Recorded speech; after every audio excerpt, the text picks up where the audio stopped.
Matt Jones with a goal in the tournament already in the quarterfinal game against Hill Murray. The Jags change on the go. That blind pass picked off and a drive just missed wide to the right side. Jefferson being very opportunistic as always, and the shot came from Tim Krug. And they'll call that offside with 12:05 to go in the first period. You know, one of the things that both teams have to be very careful of is getting into the penalty box, and it's the Bloomington Jefferson has a very good power play, over 50%, so Cloquet can't afford the luxury of taking some unnecessary penalties. You can see that shot coming by Krug right there as he took the shot just wide of the net. Each team with one shot on goal only here, and we play now exactly 3 minutes of the first period. The puck's been in the Cloquet zone quite a bit. Not much has come on Dutch Barrett, as we told you. That was a nice little set play, but it didn't go for Krug. Now Cloquet has the puck in its own zone, and the Lumberjacks can't keep it out. Checo there. Floated it in as he was checked by Derek Fredrickson, number 4. Behind the net, a wheeling shot by Checo, no. Jaguars snap it up high at the point. It is treble. Broken up by Aaron Novak. And the Lumberjacks got it back into the Jefferson end. Very close checking by both these clubs right now, and there looks like there's going to be an offside call, and that's exactly what it is against Cloquet. There's no score, but the bodies are whacking already, and there's a break in the action. We'll be right back with the 92 Minnesota State High School score as of yet. Not a lot of shots either. Only one shot per team as we have played 3 minutes and 42 seconds. Now the puck into the Cloquet zone. The Bloomington Jefferson Jaguars are there. Joe Bianchi played it away. They cough it up again. That's the third time a backhand shot is knocked awry. Almost snapped to the side of the net now. Inside the point they go. Jefferson's Mike Crowley fires it. Nothing there. The only bad part about the Jefferson hockey program is that for years they have had virtually unreadable numbers on their uniforms. So if you're having trouble at home, I promise you we're having the same trouble. Their other sweaters aren't much better. Light blue on white. Now 10:39 to go in the first. There's no score in the game. Puck out to neutral ice, and here come the Cloquet Lumberjacks. Erickson knocked it in. The Jacks are changing. Out comes Corey Peterson for Bloomington Jefferson. That floats off the board. Alan Bowman is there for the Cloquet Lumberjacks. Pass to the center circle for Darren Blauert. Blauert crossed the line, fired it down to the corner. Nothing there. A shot on the goal by Alan Bowman. Right on to Flynn, or Glenn rather. Now turning along the end boards, chopped by Dean Schlor. Up high they go. The fake shot, nothing there by Bowman. That's loose on the left side of the net. A turnaround right through the lip of the goal crease by Schlor. Here's a running gun by Michaud, and that sails up and out of play, and it's the turn of the Lumberjacks to carry the attack into enemy territory. No score. 9:53 to go in the first period. This is high school hockey. As above the pads, and of course that's a tough shot for a goaltender to pick up at times, but he was able to make the play, and Glenn very alertly moving the puck off to the side. It's 4-on-2 as Jefferson comes to center. The rush will be led all the way in, but not for long by Nick Checo. Outlet kept alive by the Jaguars. Krug is there. They bang it around. Jacks play it out to neutral ice. The Jacks and the Jags here. The penalty is going to be called now with 9:31 to go in the first period. The penalty is going to go on Bloomington Jefferson, so it'll be a Lumberjack power play when we come back. With no score. Bloomington Jefferson, Scott Hoig is going to be the first culprit called on a interference call. As you watch right here, he is going to be called as he hauls down number 12, Brad Chartier, and as a result, Cloquet will go on the first power play of this scoreless hockey game. Chartier happens to be the leader in power play goals scored for the Cloquet Lumberjacks. The Lumberjack power play is at 26.3% on the season, 20 of 76, 2 for 5 in the tournament so far. After the opening round game against Hill Murray, Bloomington Jefferson has thus far in the tournament faced very little opposition. In fact, the Jaguars held Eden Prairie to 1 goal and 2 tries, and got a shorthanded goal by Bianchi. That was part of his hat trick in that quarterfinal game against Eden Prairie. 1:17 in the power play for Cloquet. Right down and on to Sean Glenn. That's sailed past the point, and Morozic couldn't keep it in. Good play by Glynn also, just moving the puck enough where Lafleur could go into the puck, get it into the forehand position, and just drive the puck down the ice to kill the clock. 59 on the power play for Cloquet. 8.5 to go in a scoreless first period at the St. Paul Civic Center.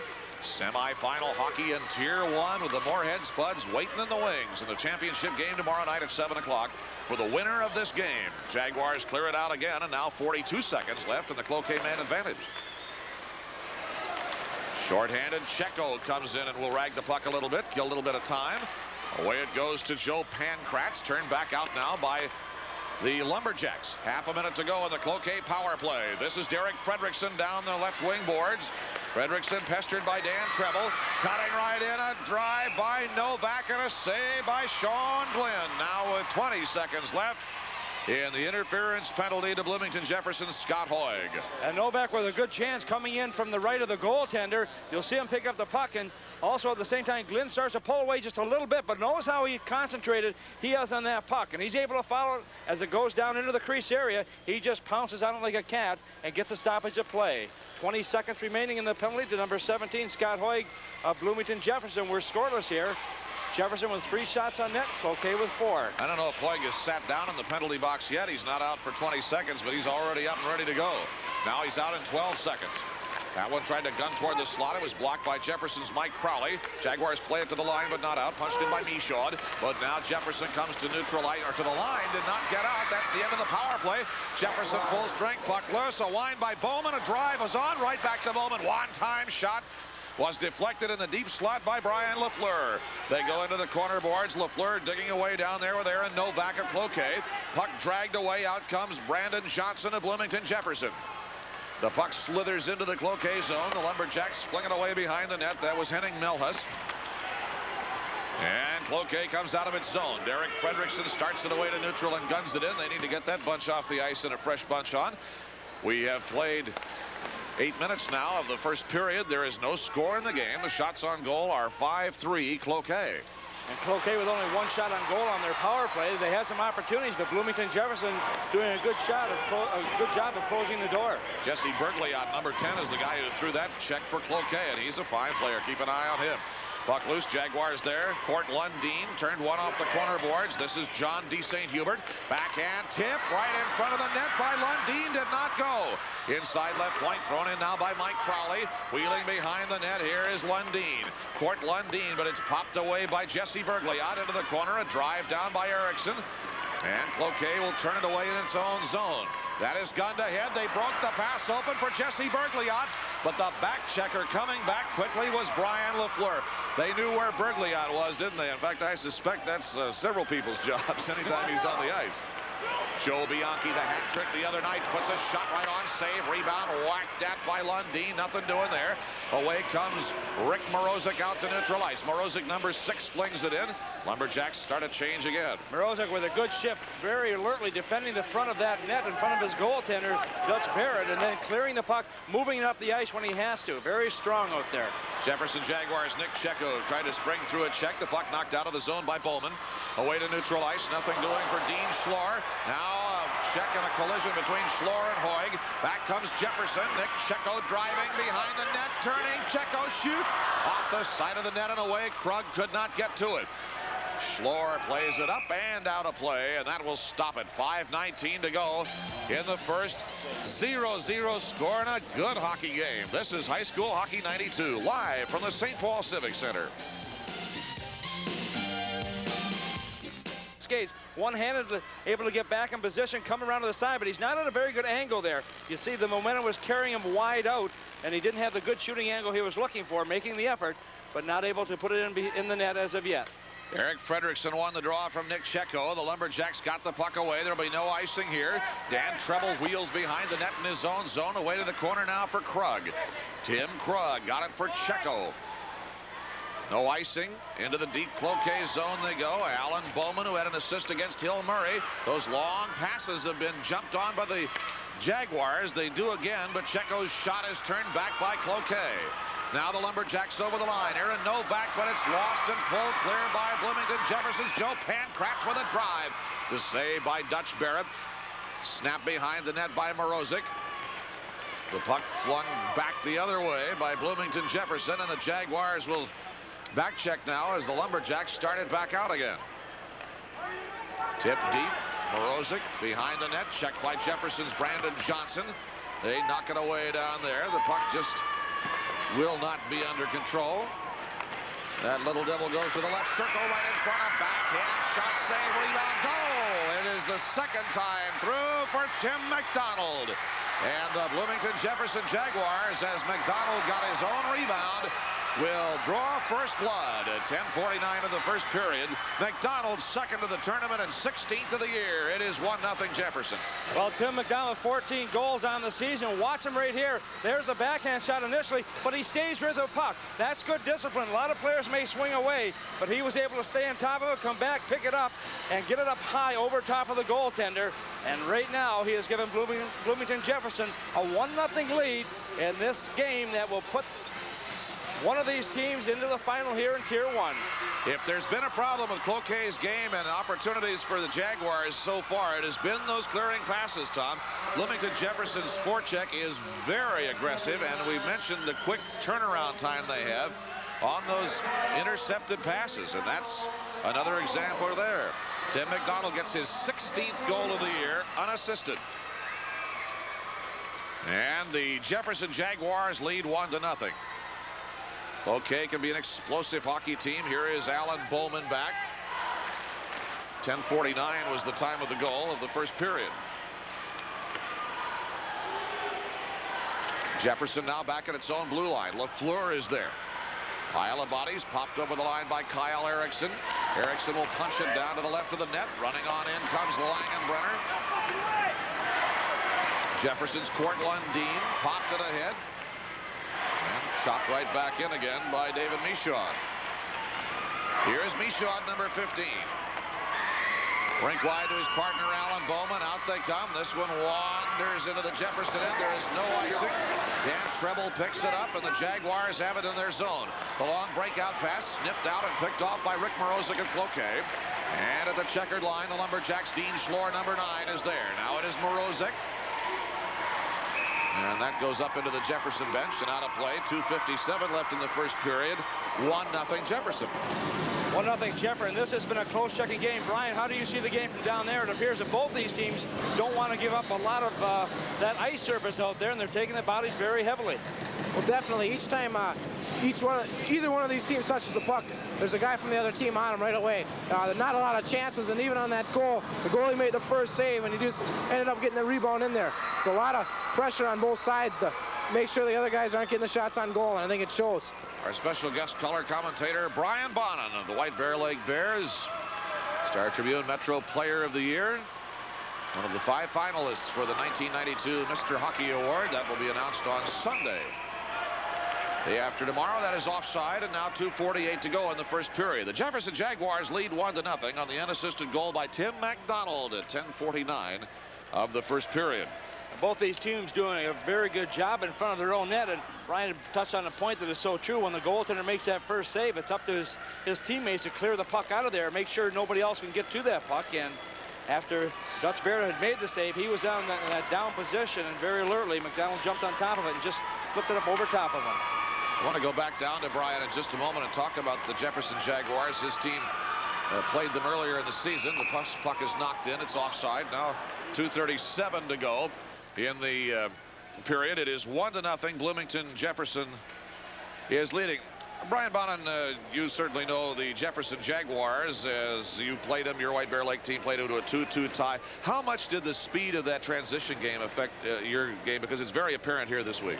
Well, definitely. You know, you have the problems when you're bringing the puck down. Sometimes you might want to bring a defenseman up into the play to get a little more of an offensive punch. But when that happens and the other team turns it back, a team like Jefferson with a lot of speed, you have trouble getting back in the play. Give them extra chances. It jumps you in a hurry. It really can ambush you if you're not ready for it. This is something that both these coaches know well, of course. The puck comes out to neutral ice. Derek Fredrickson for Cloquet. Crossing the line with Chartier. Fredrickson met at the line by Scott Hoig. And it sails into the Bloomington Jefferson end. Played up along the near wing boards to center. Snapped ahead by Bowman. That threads away. The pass goes right on to Joe Pankratz of Jefferson, but he lost it, and it's flung ahead by Schlor. Back and forth between the blue lines. Puck hitting bodies, sticks, skates, everything else. Now behind the Cloquet net it goes. David Michaud is there. Stepped out of a check by Matt Jones, but in front they go. Down is the goalie, Dutch Barrett, and it's pulled away to the corner. Jones wheels it. Jefferson shoots through a screen. It got through and on to Barrett. Apparently he was not screened as it looked like he might be. Now here is Bowman.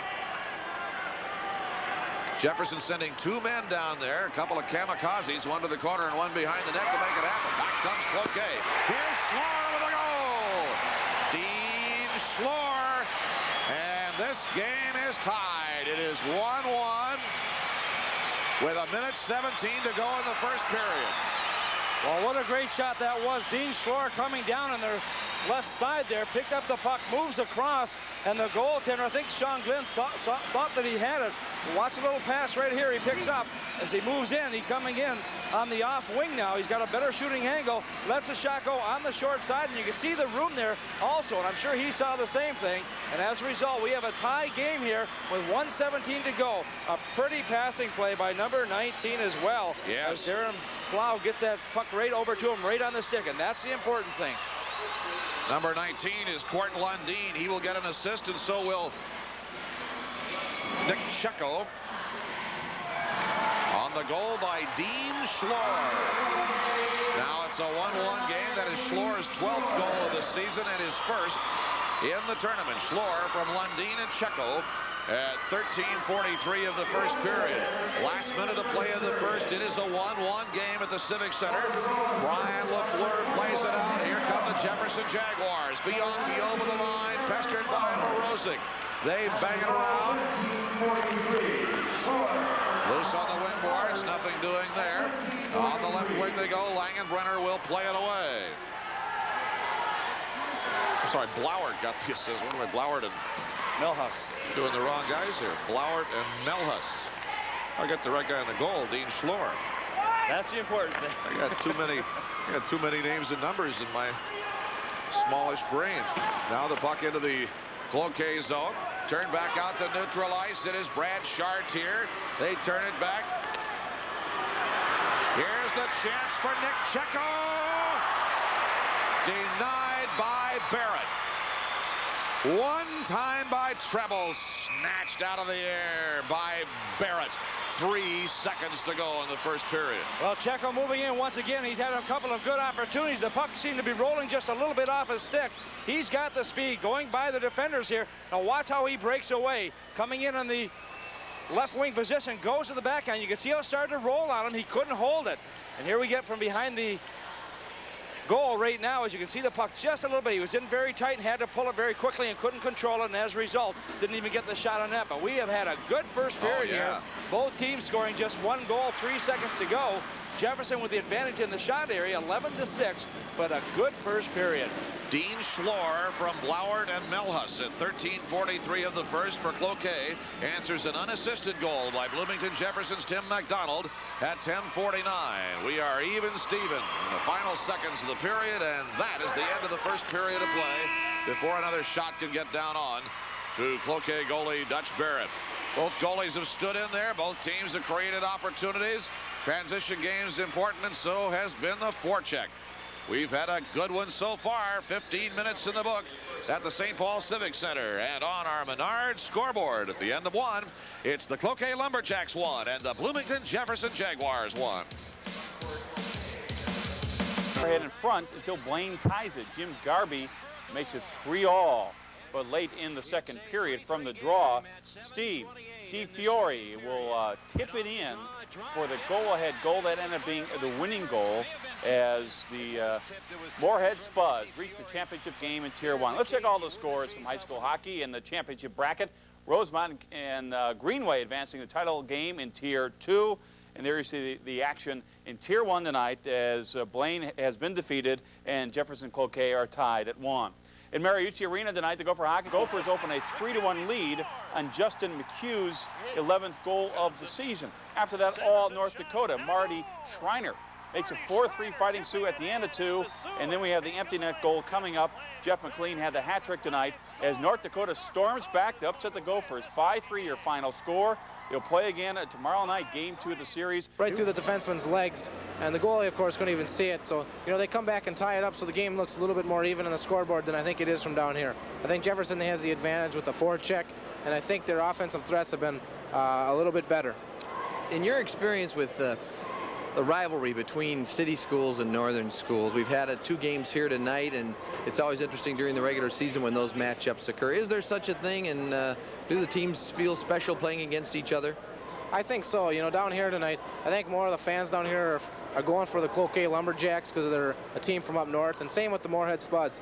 I think when you get down into the games, the southern teams like to play the northern teams, and vice versa, just for the fact that I think the southern teams probably get a lot more hype or press or whatever you want to say on that point. You know, being up north, I think those guys, you know, love to come down to the cities and get a chance to play the so-called #1 teams.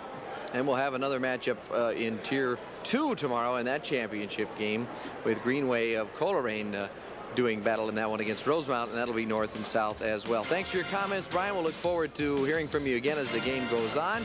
We're between periods. Cloquet and Bloomington Jefferson tied at 1-1. The winner to meet Moorhead for the return to the ice here at the St. Paul Civic Center for period number 2 of our second Tier 1 semifinal. The Cloquet Lumberjacks and the Bloomington Jefferson Jaguars. Welcome back. Along with Tom Reed, this is Doug McLeod. Ooh, good period of hockey. It really was. I know that Jefferson outshot Cloquet by 11-6 margin, but I don't think the game was one-sided at all. I think both teams had some good scoring opportunities, and I look forward to both these teams coming out and starting up where they left off. Let's take a look at the 2 goals. The Jefferson Jaguars struck first on an unassisted goal at 10:49. You know, Watts is Cloquet starts to move the puck right here. Mrazek had it, but he lost the puck, and that was Tim McDonald coming in, getting the first shot, but staying down on top of the puck and getting the second shot over top of the netminder, and that was the first goal of the game at 10:49 for Bloomington Jefferson. Unassisted goal by Tim McDonald, his 16th goal of the year. Then at 13:43, the Lumberjacks came back. Nice little passing as they moved out Melhouse over to Blauert. As he makes a final pass over to Schlor, he just comes in. Now watch this quick wrist shot, using the defenseman as a little bit of a screen there, and just beats the goaltender, and we are tied at 1. Dean Schlor's first of the tournament and his 12th of the year at 13:43 of the first period. And I think, though we were talking about speed, talking about the transition game and so on, we should mention that the goalies made some good saves in there. Dutch Barrett's a fine goalie. I've seen him previously this year. Glenn Jefferson just rotates those goalies no matter what's going on. It's his turn tonight, and he's doing very well. You know, the one thing is that no matter how good your team is, you've got to have solid goaltending, because when those shots come at the goaltenders, they have got to be able to make those saves. Both these goaltenders have been obviously a big reason why these teams are here right now, why they're facing each other. And one goal, the important thing is that when they let a goal in, they can't think about it. Goaltenders are a different breed. You've got to put that behind you, because you've got a big game ahead of you. So often you'll see a goaltender get scored on early in a game, and it bothers him. And you can tell he's rattled, he's shaking, he handles everything, he juggles everything. A lot of good goaltenders can put that behind him and just concentrate on the game that's ahead of them. Here we go to the second period. It is Cloquet 1 and Bloomington Jefferson 1. The winner of this game will play in our 7 o'clock Tier 1 championship game tomorrow night against the Spuds of Moorhead, the Section A champions. So, this happens every once in a while, a real chance of an all-outstate final. The goal light has come on, and the glass has been knocked out. So take your pick. Tim Krug checked Adam Dake, and there went the glass on the right boards coming into the Bloomington Jefferson zone. Meanwhile, the goal light had already gone on. The puck was nowhere near, so shake a few little problems out of the Civic Center here tonight. Well, I'm sure they'll probably put that glass back in before play continues for the safety of the players as well as the fans. Well, you'll watch right here. You take hard hits sometimes, and you can see the big crunch put on there by Tim Krug as he hits Adam Dake and just knocks him right into the glass, and it just came a little bit loose, but the maintenance here very quickly. Dick Geyer and his crew right on top of things as they put things back in with a little bit of tape and glue and everything else. What spilled on his hat? Does he know that? A can of green paint. Something from the rafters, I would think. Ronnie the hat. Oh, well. What are you going to do? You can't replace good old chicken wire, but you can try. 15 seconds into the second period of a 1-1 game. You know, you're talking chicken wire in the pros years ago. That's what they used to use along the sides with chicken wire with frost fence at the end. So when you took a player in the boards, you take your hand, push it in the back of the head, and as you go down the boards, you'd have the guy's nose with pieces of it on the chicken wire. I knew that all I would have to do is mention something about chicken wire, and we would get some old fogey hockey story. Hey, I got a lot of those. I know you do. I certainly know that. And there are one or two that we can actually repeat. We've played 15 seconds of the second period. It's a 1-1 game, and there's a break in the shot goes wide to the left, and here's Joe Pankratz for Bloomington Jefferson. Jaguars play it out. Off the float. Here's Checo cutting in. 3-on-1. Shot off the left pad, and the rebound just knocked awry. And Dutch Barrett knocked in the back of the net. Lost a glove back there. I think that's it. That's somebody else's glove. That didn't pan out at all, except the puck didn't go in the net. And the second period now well and truly underway. Okay, takes the play back the other way. Jesse Bergliot lays one on to Sean Glenn, and Glenn will cover up. Bergliot is a fine player. He can make things happen, and did there down in front of Sean Glenn. Boy, he's like a fire plug. 5'10", 185 pounds, and Bergliot just very quickly comes in. Look at the wrist shot. He's looking. So often you see the kids, they'll take the puck, and they'll come back with a big slap shot. But that's a good opportunity right there. Right here. Here's Jefferson coming in, and you can see Melhus right there taking the shot. And look at the action around the goaltender right now as Dutch Barrett has got to be strong in that. I said Melhus, that was Checo who took the shot. Now Bloomington Jefferson with the puck. Not quite a minute into the second period yet. Still a 1-1 hockey game.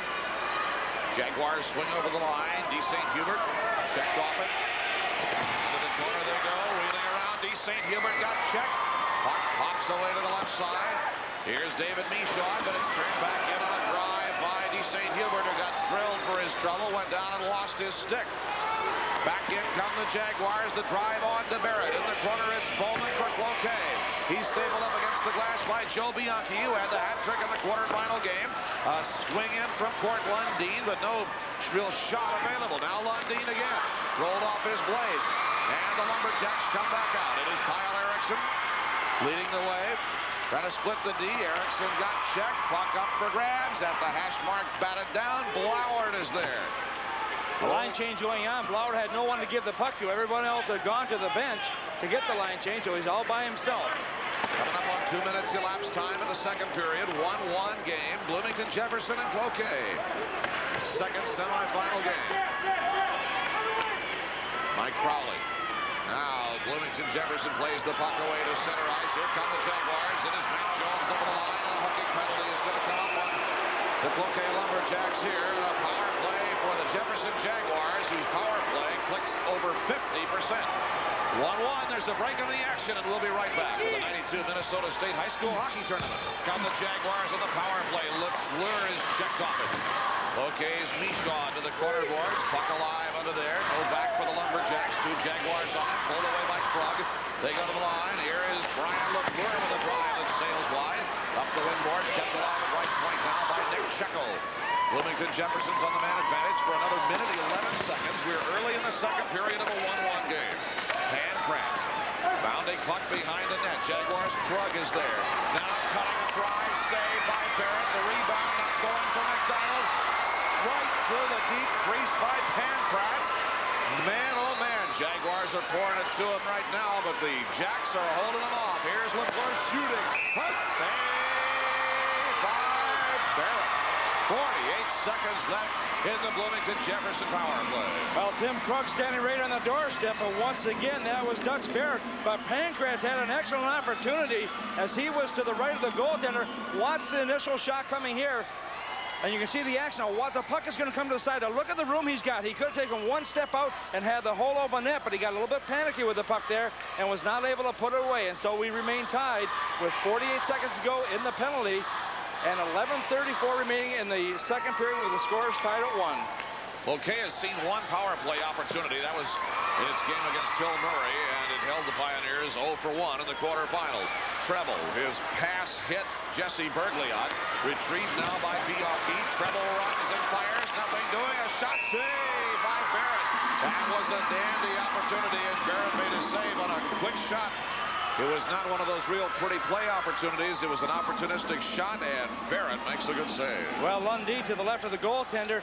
You notice the angle also as he's shooting. The shot from Temple came over to Lundeen. He's on the outside, though, so he doesn't have the real good shooting angle. You'll pick it up right here. You can see also the goaltender Barrett as he just very alertly hangs on to that puck after being hit in the midsection. But a check thrown by Tim Koulis, and that was the end of the line on that rush for Court Lundeen. 22 seconds left of the Jaguar power play. Matt Jones in the corner, hassled by Koulis. Jones is down, puck is under him. Jaguars come closing in again, a drive off the side of the net. Popped once, twice, and chipped by Koulis, and again we'll have a whistle. But Koulis took care of Lundeen twice, and Court Lundeen has had 5 in the white sweater on him a couple of big times. Good play by Koulis as he takes his man out of the play as well, and that's what you want to do. You don't want to allow those players just to stand up, and there's another good check as once again, number 5, and that's Tim Koulis throwing his weight around at 5'10", 195 pounds. He's got the size to do it, and when you're killing off penalties, it seems to give a lot of players more incentive. As the coach of Cloquet looks on, Tom McFarlane, who's very happy and very pleased with the performance of his hockey club to get to this point. 10:51 to go in the second period. 1-1 game, waning seconds of the Jefferson power play. It's over, and Cloquet is now in full strength. The Lumberjacks have held their opponents scoreless in 2 power play tries in the tournament thus far, and just shut down that 50.7% power play of Bloomington Jefferson. Here's Jefferson back. Corey Peterson blasted in the knee shot, and they both got down. And Peterson's picking up his puck, or his stick rather. The puck went behind the net. And here it comes up in the right side. A drive in traffic. Chopped over the crossbar. A shot by Ian Peterson. Jefferson really penetrating. McDonald is down there, but Lumberjacks close them off. That sails right up and just missed parting the well-coiffed hair of public address announcer Dick Stanford. 10:10 to go in the second with the score. Cloquet 1, Bloomington Jefferson 1. This is High School Hockey 92, live from the St. Paul Civic Center. Peterson coming down the ice, and he was leveled by Dave Michaud right on the boards. And of course, these players know the importance of controlling the puck, getting in there, paying the price sometimes to get the puck towards that goal. We have played just about 5 minutes of the second period. Bloomington Jefferson and Cloquet are tied 1-1 in the second Tier 1 semifinal game of the 92 Minnesota High School Hockey Tournament. Long through pass for Cloquet's Brad Chartier. The turn back out by Joe Pankratz of Jefferson. Over the line, Krug with a running down, and sticked away to the corner by Dutch Barrett. At the line drive, hit the goal post and clanged away to the corner. Now the Lumberjacks throw it back out to neutral. It is Chartier for Frederickson. Chartier had it dragged away by the back checker Krug. And here is Dan Treble now for Bloomington Jefferson. 18-7 Jefferson. The shots on goal margin at the moment. The score is a 1-1. Now we'll have the face-off in the Cloquet zone after that icing call. And Jefferson head coach Tom Satterdahl. Here's another good example of how having an excellent system could give you powerhouse hockey teams year after year. It goes down through bandoms, midgets, squirts, all the way down. His coach has spent a lot of time with him, and here's a guy who spent a lot of time with Satterdahl, and there's John Bianchi, the longtime assistant coach of the Jaguars, has a son on the team. Another one, Tony, who's playing with the Golden Gophers and doing a great job. One of the jumpingest lines the Gophers have had in many a year. They're just coming out, raising Kane and making things happen. This will roll just far enough to be icing on Cloquet. 9:02 to go in the second with a score. Cloquet 1 and Jefferson 1. This is High School Hockey 92, live from the St. Paul Civic Center. For the Cloquet goal. And the circle, a dig and scrum for it. It comes away behind the net. Boy, just eluding a penalty there. Bianchi comes sliding in. Checked down Bianchi by Bergliot. Those student athletes are popping each other pretty well now here in the second period. He tees up a drive. Behind the net they go. It is David Michaud pulling away for Cloquet. Kyle Erickson is there. A long puck floats back to the Jefferson end. Back to the checker line. Jaguars and the Lumberjacks going at it. Got it out. We're going to have a penalty on Jefferson's Brian LaFleur as he crashed into Jesse Bergliot.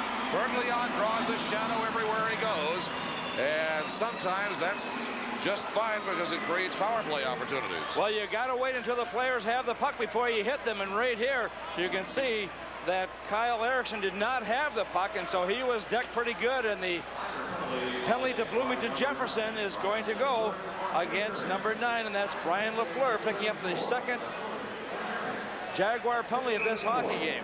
Interference it is to LaFleur at 6:34. Interference, the penalty. And the second power play of the night for the Cloquet Lumberjacks. Tom McFarland, in his 5th season as head coach, former player at Hill Murray. Looking on now, one of the referees over getting something squared away there. Bloomington Jefferson has outshot Cloquet 8-1 in this period. They had 5 shots on the penalty, the power play that they had just a few moments ago. 19-7 Jefferson in shots on goal. 1-1 hockey game with 8:21 to go in the second period. And Cloquet punches it in. Adam Dake knocked it along the corner boards, deep into the Bloomington Jefferson zone, and drill away by Hoyt. Here now is Dake again to keep it alive for Cloquet. Pulled out of the corner, heading Melhus. Now it is Fredrickson, checked in the corner. Puck is under there somewhere, and Dan Dremel drives it away for Jefferson. Thrown out of the zone by Scott Hoig. And into the Cloquet end. Now the power play runs a minute 21 for the Cloquet Lumberjacks. Here is Derek Fredrickson, who had 2 goals and 2 assists against Hill Murray in the quarter. Punched back in by Hoig, and it got right on. You can see the difference in the power plays. Cloquet not quite as adept at moving that puck around, and as a result, Bloomington Jefferson having a couple of opportunities. 7:27 to go in the second. 1-1 game now halfway through the Lumberjack power play. Jaguars have it. Here is Checo back in his own zone, and he'll watch that one all the way down. Time remaining in the Cloquet man advantage. While LaFleur is in the penalty box, the guy he hit, Jesse Bergliot, you might normally expect to be seen in the Cloquet power play. You are not seeing him on the Cloquet power play, and the stains on his sweater will show you why.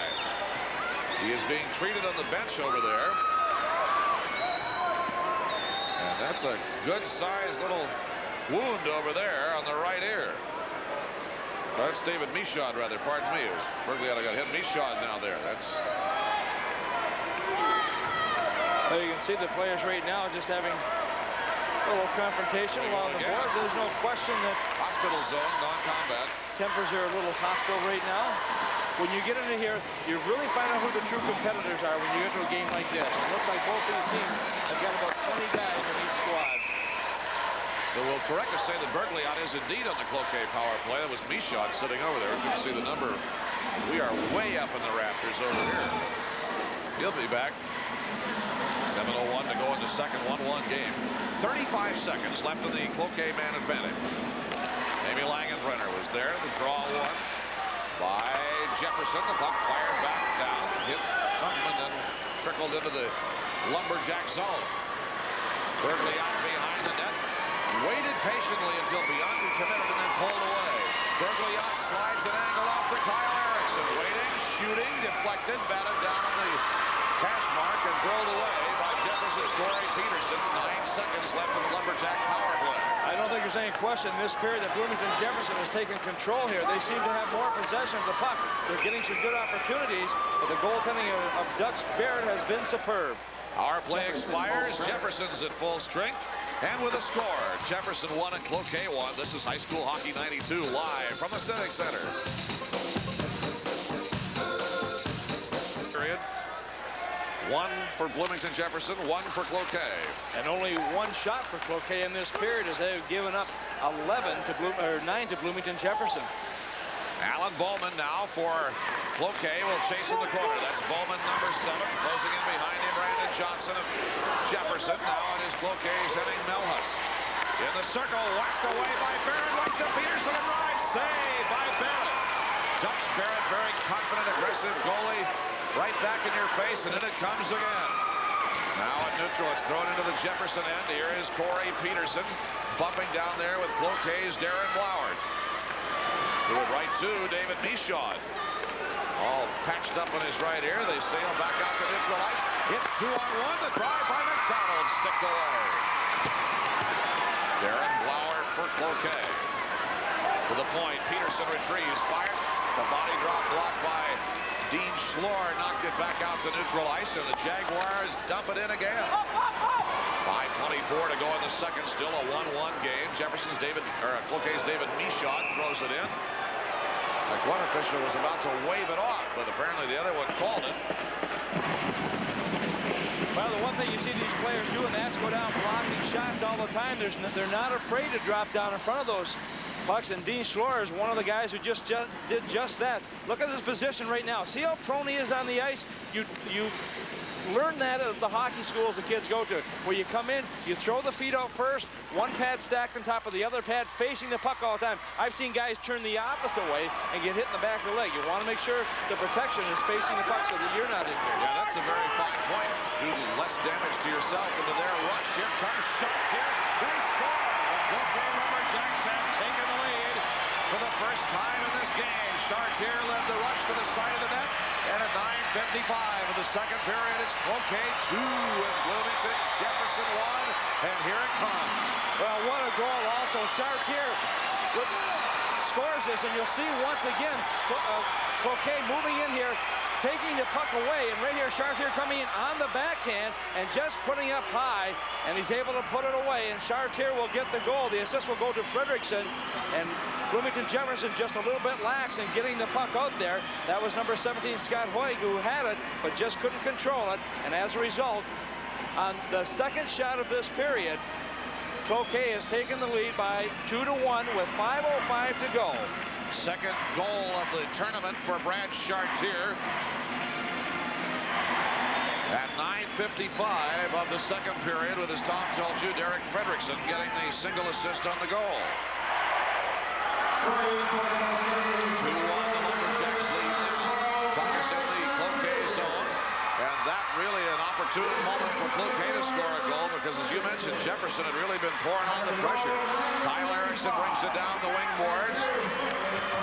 Bergliot, now it is Langenbrunner. Bergliot centers, but nothing available there for Kyle Erickson. Here's a drive on to Sean Glenn. Up the outboards now, John D. St. Hubert will clear it out.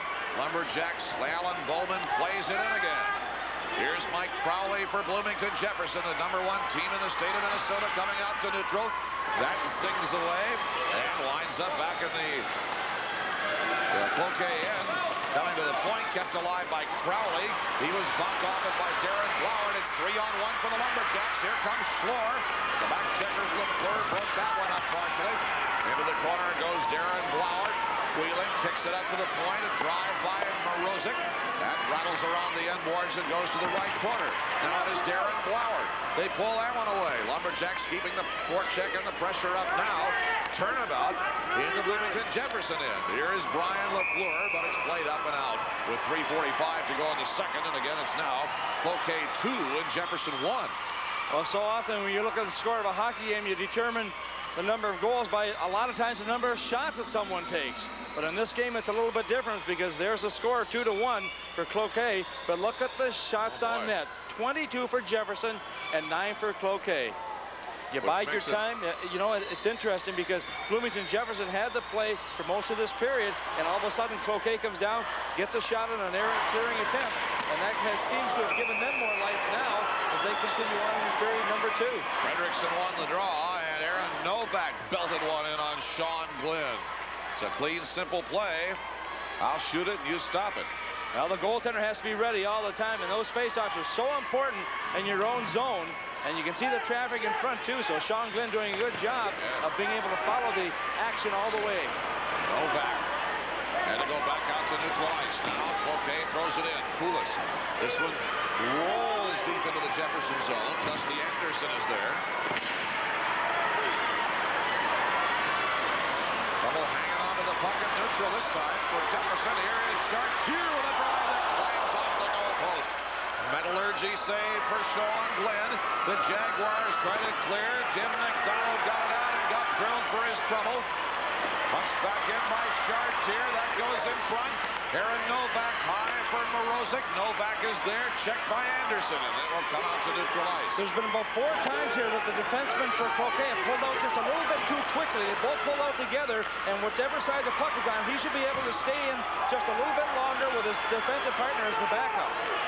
McDonald hanging all over Michaud. Puck comes back into the Cloquet zone, retrieved by Kyle Erickson. 2:39 to go in the period. It is 2-1, the Lumberjacks lead. David Michaud throws it to the line, drilled back out by Jefferson, all the way down on to Cloquet goalie Dutch Barrett. Bounding puck to the right point, kicked back in by Tim Krug of Bloomington Jefferson. Down the wing boards they go. Checo threw it off. Behind the net, a turning shot to goal by Joe Pankratz of Bloomington Jefferson. Pankratz ties it up with his second goal of the tournament. 2:19 to go in the second, and now deuces are wild. It's a 2-2 game. Well, a good play by Pankratz. He had a couple of opportunities earlier on and couldn't connect, but he's got the speed.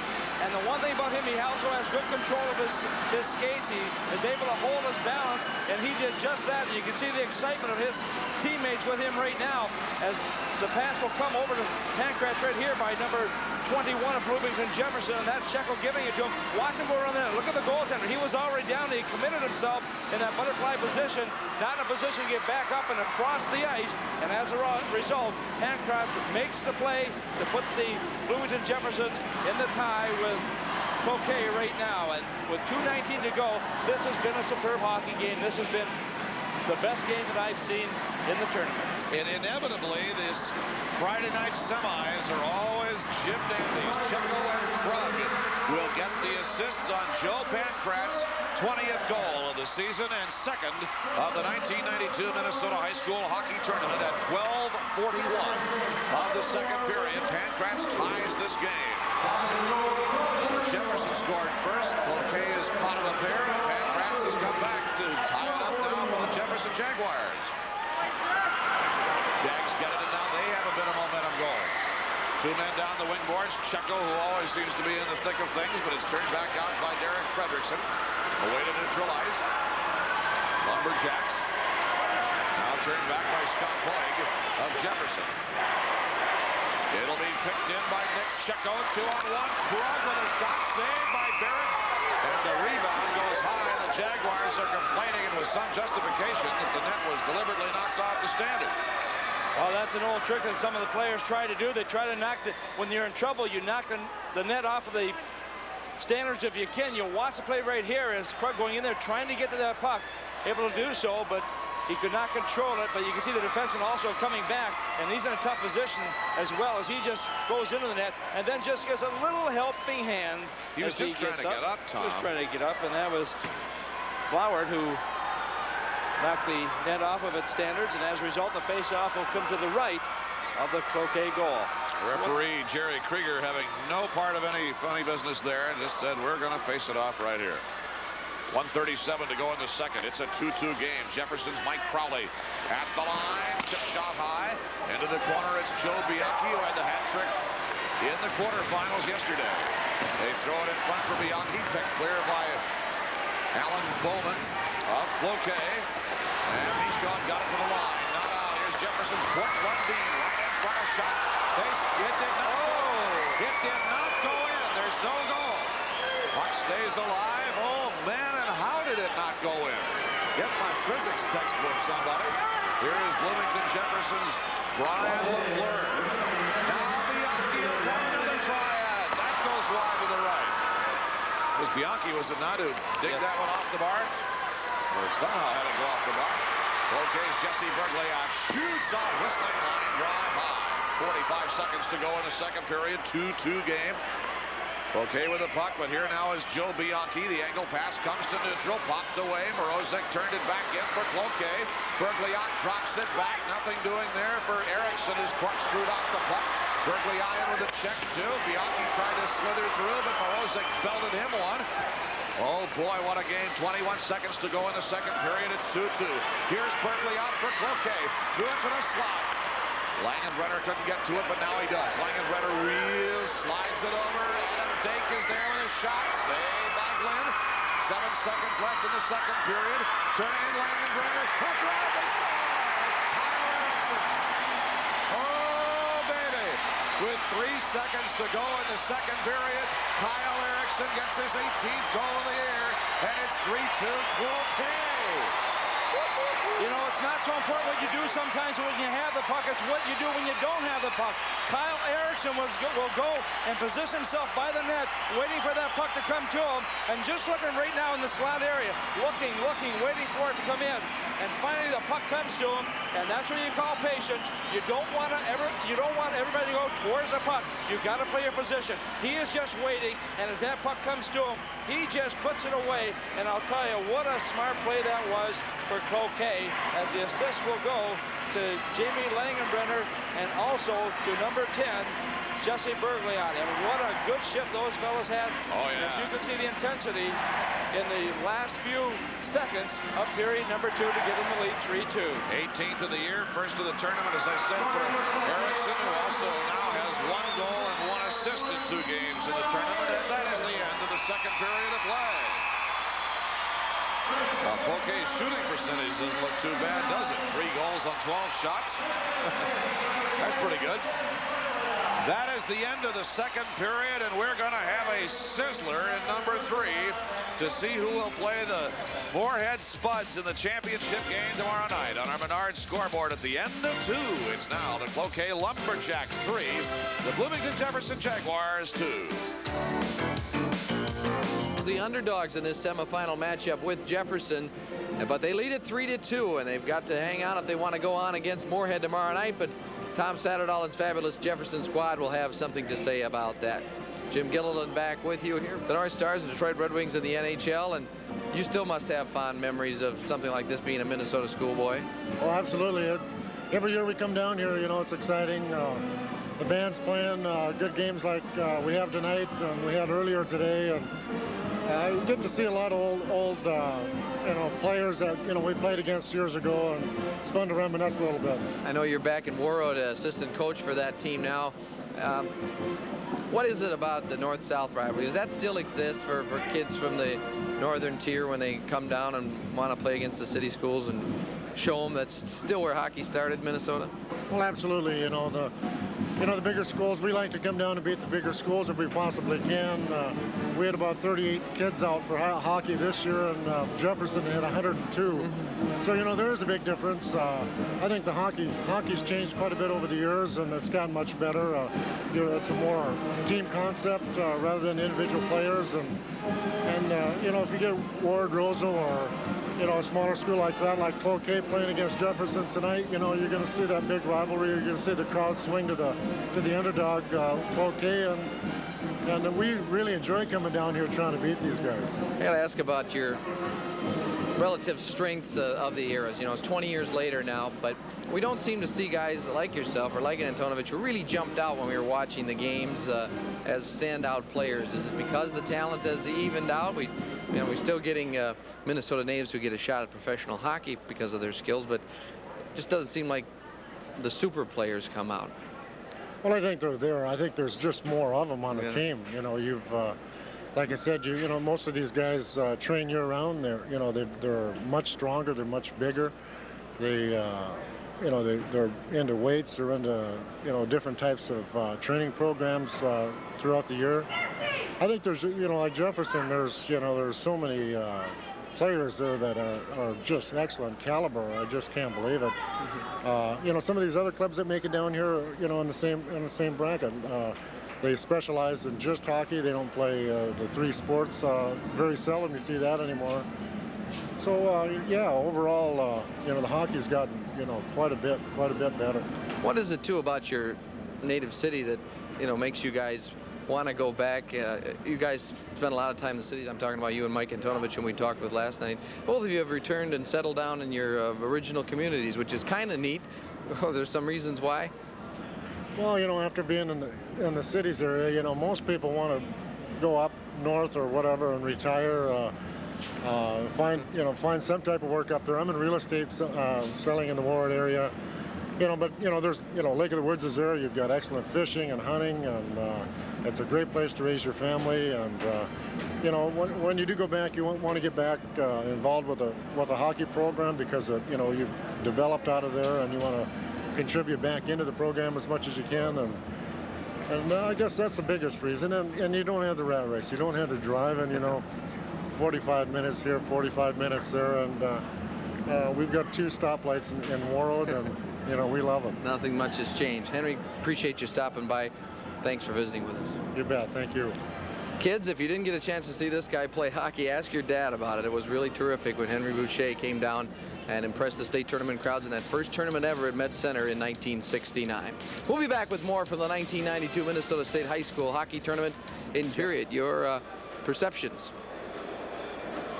Well, right now, you know, you got Cloquet putting that late pressure on. They get a goal with 3 seconds left in the period. Now that's a big boost for them going into the locker rooms now, coming out in this third period.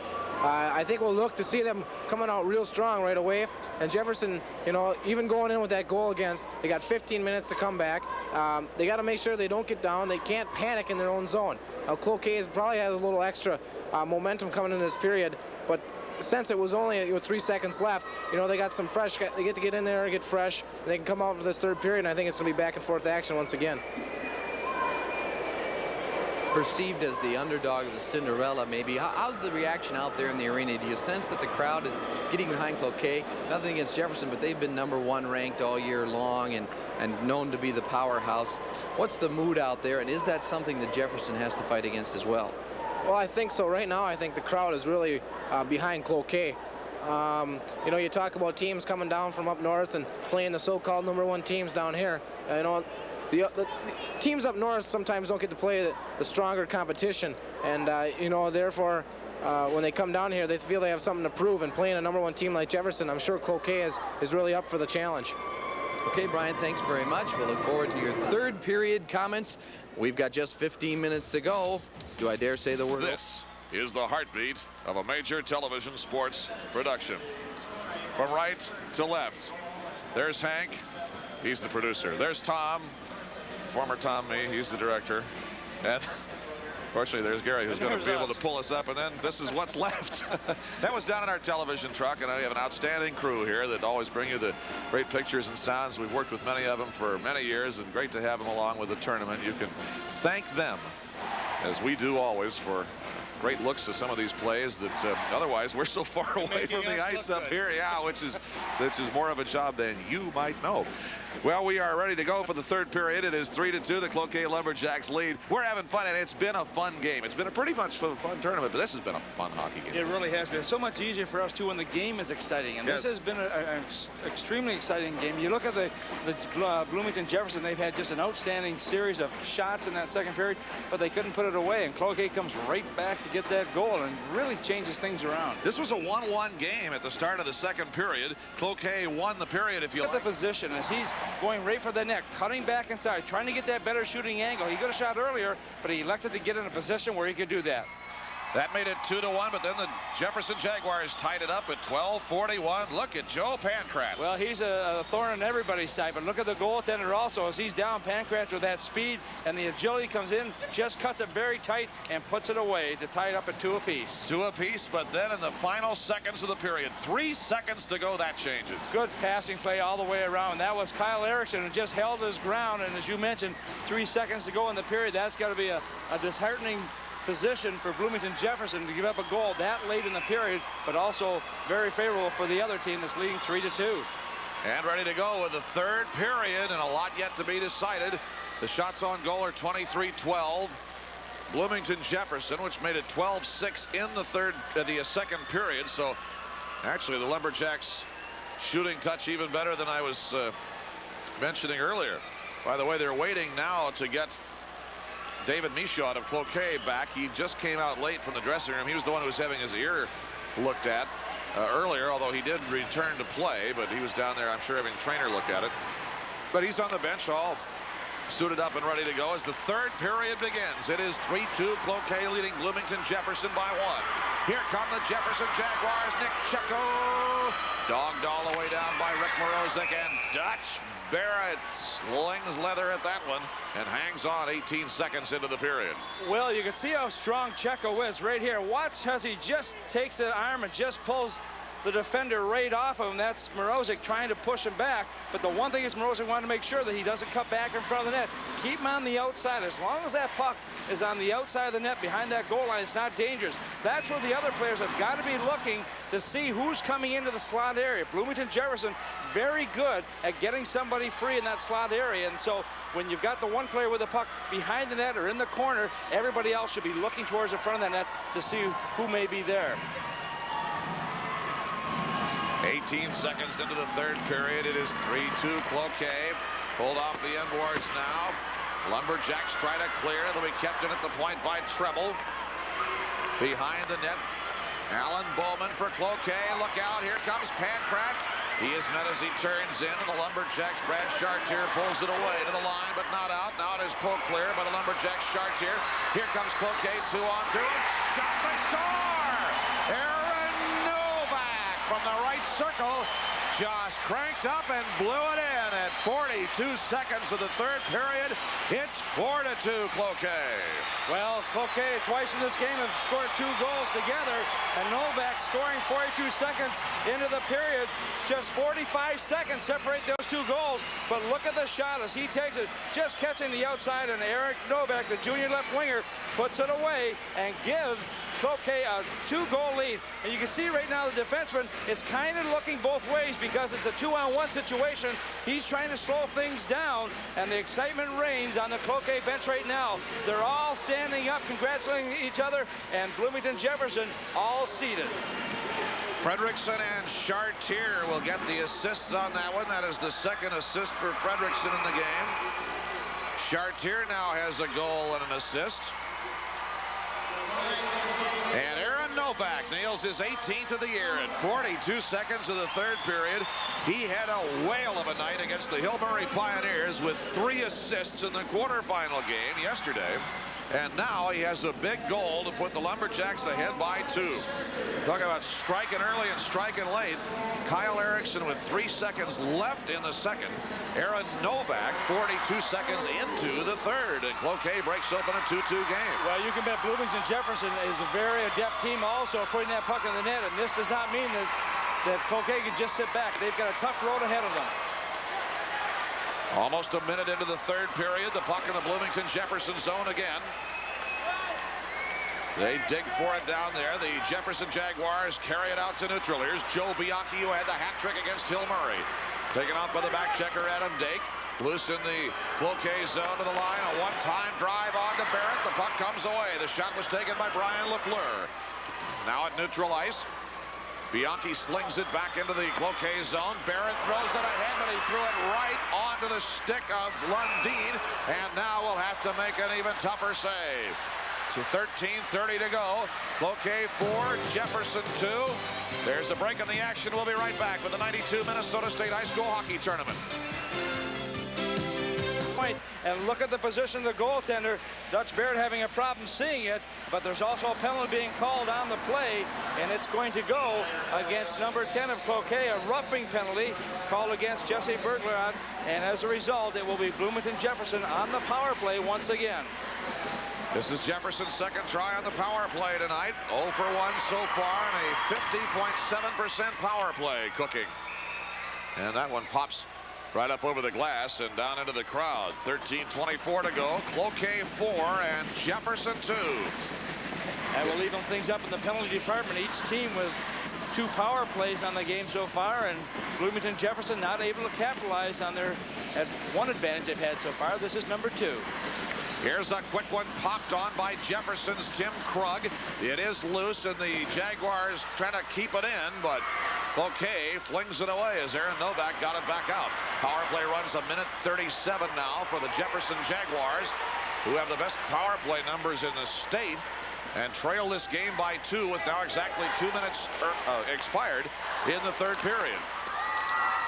Over the line, turned back out by Derek Fredrickson, and the Lumberjacks clear it all the way back down.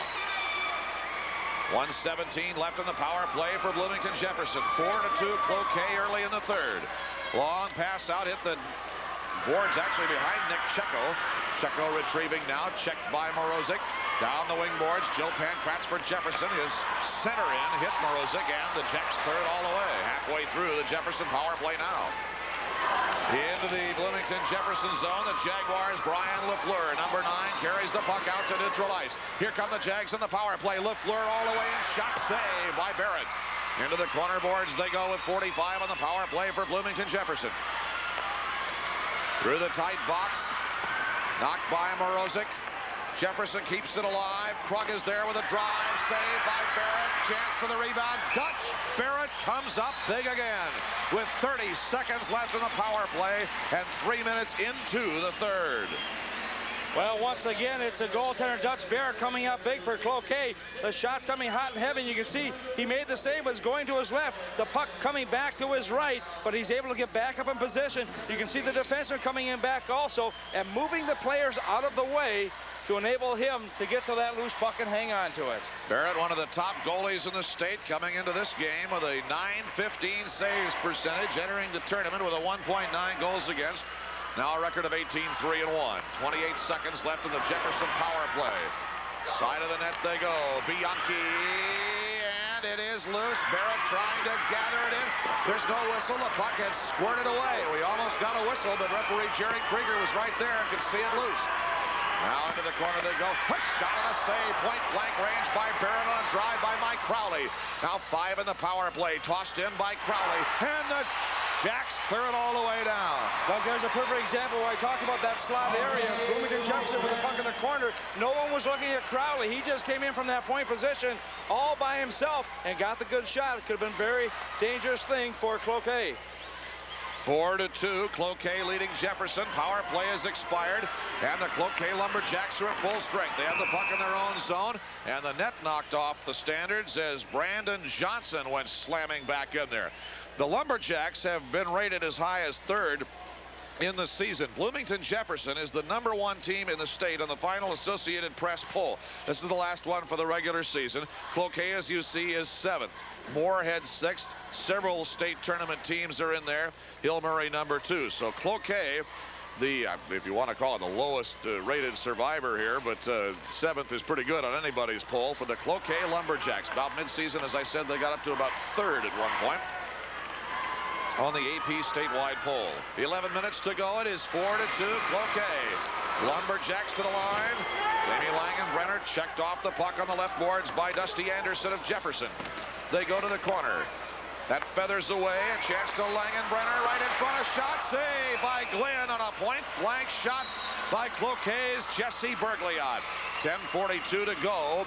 It is Cloquet 4, Jefferson 2. There's a break in the action, and we'll be right back with the '92 Minnesota State High School Hockey Tournament. The little play over to Bergliot from Kyle Erickson. Just a little flick of the stick to put it over into position as the defenseman goes towards him, and that allows Jesse Bergliot to come in to take the shot. But it was Sean Glenn equal to the task. As you can see, the score remains 4-2 in favor of Cloquet over Jefferson. Up the wing boards we go. The Jaguars try to clear it out. Pop back in by Dean Schlor of Cloquet. At neutral ice, we've played now 4.5 minutes of the third, 10.5 to go. 15-minute periods in high school hockey. 4-2 Cloquet. Dan Treble for Bloomington Jefferson to neutral. Turn back out of the zone. Right back onto the stick of Treble. Met with a check, and now he'll turn and fling it in, but there is Cloquet's Adam Dake, number 18, to the line, kept alive by Joe Pankratz. Here's a chance now to Nick Checo, strong skater for Pankratz, and it's pulled off by his opposite, number 6, Rick Morozic. That slithers down the length of the ice, and icing is called on the Cloquet Lumberjacks with 9:57 to go. Dan Treble, who had 2 assists against Eden Prairie, bound for Minnesota. 32 points in the year for the Jefferson Jaguars. He's a great player. There's no question for Bloomington Jefferson. And you know what's interesting also, Cloquet, you wonder sometimes when you get a 2-goal advantage like this, do you start to go into a little bit of a shell? And that's the thing that the players will talk to themselves about and say, guys, let's keep on going. Let's keep putting the pressure on. And they have been able to do that so far in this third period. 9:55 to go. Cloquet 4, Jefferson 2. The winner of this game plays at 7 o'clock tomorrow night in the '92 championship Tilden Tier 1. Jefferson with the puck. LaFleur And there again is the Dutchman. 9:42 to go with a score. Cloquet 4, Bloomington Jefferson 2. This is High School Hockey 92 live from the St. Paul Civic Center. Puck, they have no problem with it. Look at the shot coming from the point. Dutch Barrett able to see it. A couple of 15 standing right in front of him. As Joe Bianchi is looking for something to drop down there, but it's Dave Michaud who's also standing there just in case it does drop. Poked out to neutral ice. The Cloquet Lumberjacks are there. Kyle Erickson. Turned back now by Bianchi. And here's David Michaud. High drive, tipped away to the corner in the Bloomington Jefferson end. 9:21 to go. Cloquet 4 and Bloomington Jefferson 2. Shots on goal 30-16 Jefferson. But it's 4-2 Cloquet. Pounding puck. Jefferson's Mike Crowley there. Wrestling with number 16, Jamie Langenbrenner of the Cloquet Lumberjacks. Now Bergliot comes in to help. The puck dragged out of the crowd by Brandon Johnson. The shot is right into a crowd in front of Dutch Barrett. And now Cloquet comes back. Here is Bergliot. Langenbrenner on his wing, but the pass picked off at the hash mark by Mike Crowley. Long breaker ahead, broken up again. Morozic and Melhus. Henning Melhus down the left corner now for Cloquet. Jefferson's Corey Peterson turned it clear. Bodies flying again. It's loose at neutral. Matt Jones, number 8, trailed by Pankratz. Jones wheels, deals to Anderson. A shot right on and a save by Barrett. Anderson got it back now, turning in quickly. A drive, delayed penalty coming on Cloquet. Off goes Glenn, and the Jaguars skate with an extra man for a moment, but finally the puck is touched by Melhus. 8:17 to go. This is the biggest power play in the game so far. With a score, Cloquet 4, Jefferson 2. Jefferson goes on the power play. This is High School Hockey 92 live from the St. Paul Civic Center. Backhand shot, but watch in front of the net. Adam Dake is going to be called for hooking, but look at the player grabbing his stick there and just falling back. That was an old Dino Cicerelli move, and the referee thought that's what he was doing, and so Adam Dake has got the gate as he's in the penalty box, and power play number 3 for Bloomington Jefferson, who trail in this game by 2. Cloquet has allowed 18 power play goals and 88 times man short this year. There's the drive on, the rebound coming back, and they score. The Jefferson Jaguars. Tim McDonald gets a power play goal. That is his second goal of the game. You can't hold off a 50% power play forever, and third time's charm for the Jags. Now, 8:06 to go. It's 4-3 Cloquet.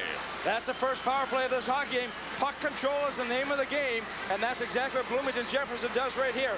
Good play by number 4, Tim Krug, as he sets himself, gets a shot, and on the rebound, there is Tim McDonald, who's able to get that puck and put it in behind the netminder, and you can see the joy expressed by the Jaguars right now, as he was just very alertly able to just kind of kick it off, skate a little bit, and put it behind a guy who's had a super game, and that's Dutch Barrett.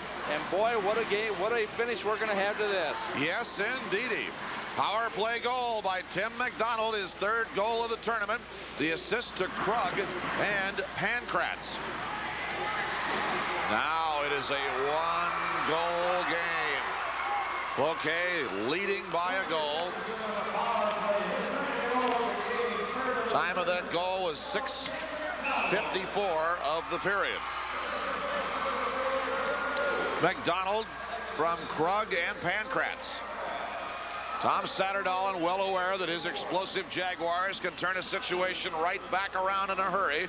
One of the reasons it's outstanding special teams. That goal came on the 34th shot on goal of the game for Bloomington Jefferson.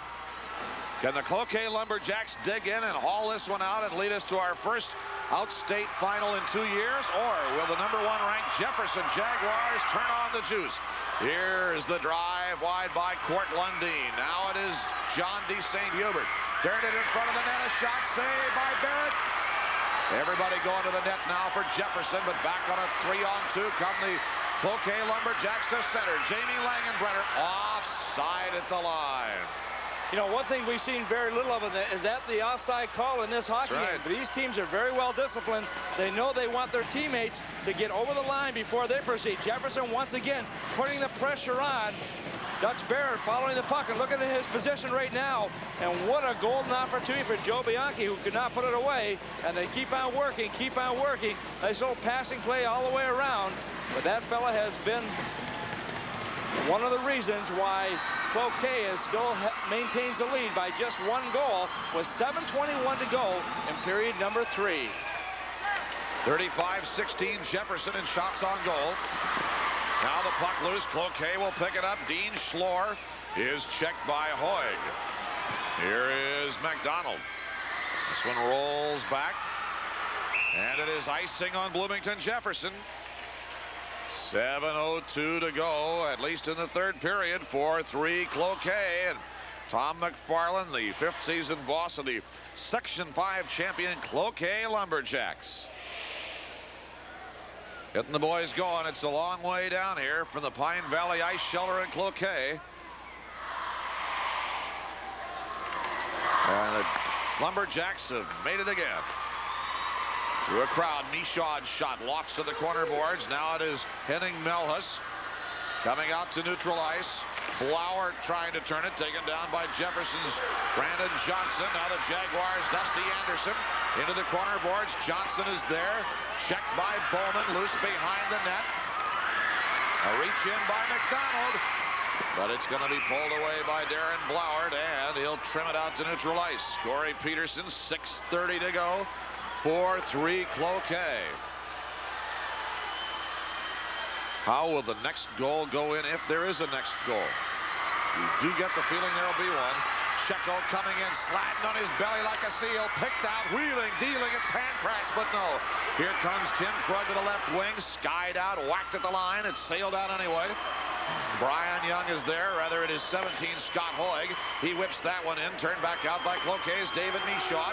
Bumping in the corner now with Krug. Hauled down is Checo, number 21. At the point, Dan Treble for Jefferson. That is not clear. Treble swings that one back down on to Dutch Barrett, and the Cloquet goalie put it to the corner, but here comes Pancratz, cutting in, won't get anywhere. Checo. Double clearing the zone for the Lumberjacks. Drive by Lafleur, didn't have anything on it, and now here's Pancratz. Michaud starts back to the line. You see Michaud not skating with the puck there. They're looking to make the play instead of getting the puck, moving with it and making the momentum shift back to Cloquet. 5:22 to go with a score. Cloquet 4, Jefferson 3. This is High School Hockey 92 live from the St. Paul Civic Center. Blocking shots and how you put your body in front of it. Usually the pads is where you want to use. Aaron Novak, a little bit of a problem here. He puts his head in front of him. That's not a good thing to do. But he was not hurt, got right back up, and thank goodness for the helmets. Put that helmet down when the fire is coming your way. The French cavalry at Waterloo. Turned back out now by Kyle Erickson. Here come the Lumberjacks over the line. Into the corner they go. Langenbrenner swings behind the net. A check thrown by Crowley. 5:08 to go. And at least in the third period, it is 4-3 Cloquet. There's a running check by Bergliot. Puck loose in the Jefferson zone. Kept alive by Morozic, but not for long. Back out comes the puck into the deep Cloquet zone. Dake throws it ahead.